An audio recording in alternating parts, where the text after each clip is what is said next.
Listen, do you wanna know a story?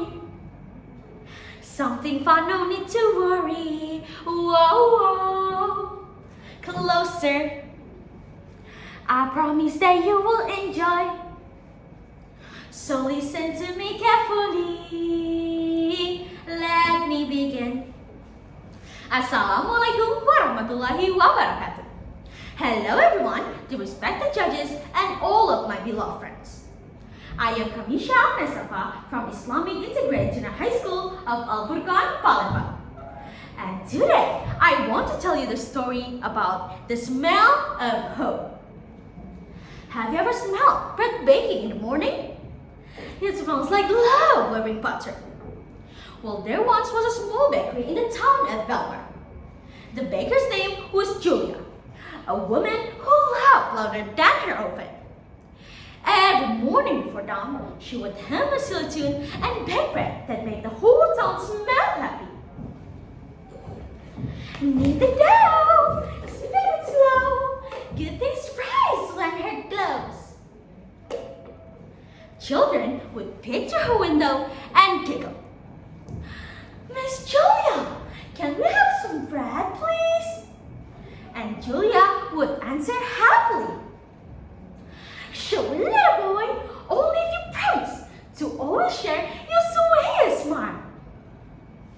Laughter filled her bakery, and every loaf seemed to hold a piece of sunshine. But one night, a terrible fire swept all over the Palembang. Flames danced wildly, swallowing everything. The shelves, the oven, even Julia's lucky wooden spoon was all gone. By that morning, all that was left was ash. When villagers came, they found Julia sitting in the woods, covered in soot and still holding a lump of burnt dough in her hand.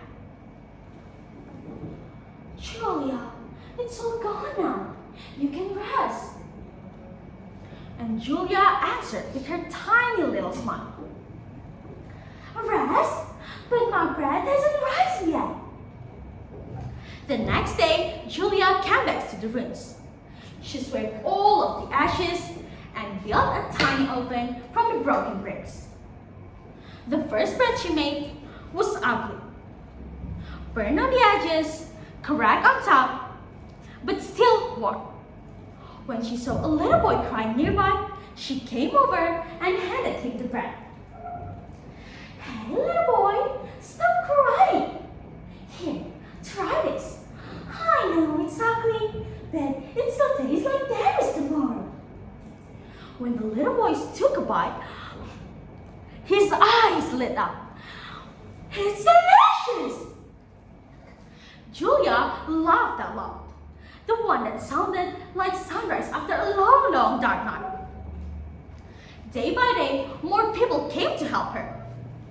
One brought sugar, another brought eggs, and someone else brought laughter. Together, they built again the bakery. Louder, happier, and much, much brighter. Sometimes the smell of bread mixed with the smell of tears. But even tears, when mixed with kindness, make something really, really sweet. Soon, the bakery took life again. People from all over Palembang came to buy bread. Not just because it was delicious, but because it reminded them that good things rise, even from the ashes.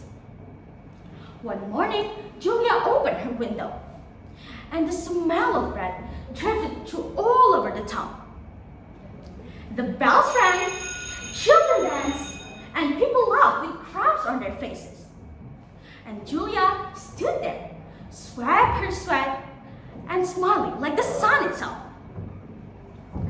See? Good things rise, honey. That's why we called from ashes to a new dawn. And from that day on, Palembang known as the town that smells like a morning. Because no matter what burns, as someone still bakes with love, makes something really, really sweet. Well, everyone, listen to me carefully, okay? This story taught us that no matter how every time we fail or lose everything. As much as we always try hard with faith, kindness, and perseverance, the good things will come to us. See, everything will get better, right? Everyone, that is what we call from ashes to a new dawn. I think that's all from me. I'm so sorry for all of my mistakes. But then again, I am only human, so I am full to all of them. Thank you so much for your attention and appreciation. I'm Camisha Afnes Shafa, signing off. Wassalamualaikum warahmatullahi wabarakatuh.